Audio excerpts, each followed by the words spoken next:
This is the person I choose, Squanto. He's an Indian. So yeah, let's go to his history.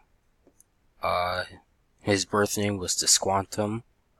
He was born in the 1580s, and he died around 1620s. People think he got poisoned by another Indian. Uh, he learned English when he was in slavery in England, and yeah.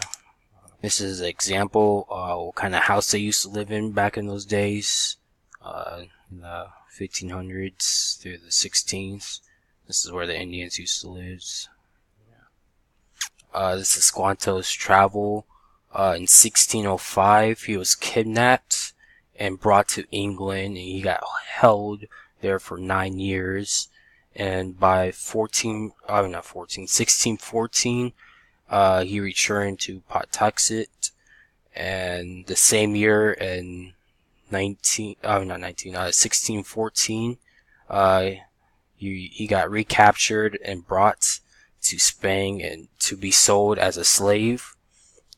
And 1618, he traveled from Spain to England, and 1618, the same year, he attempted to return to Pawtucket, pretty much back to his village, and he returned, and he got recaptured, and he got sent back, and then in the same year, and then in 1619, he returned to Pawtucket, only to find out that his village was killed by a plague.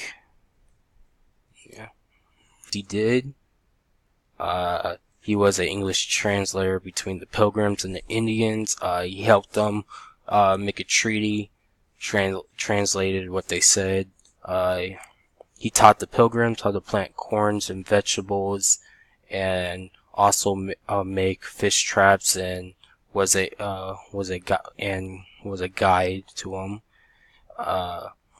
He was likely in the first Thanksgiving. That's unconfirmed.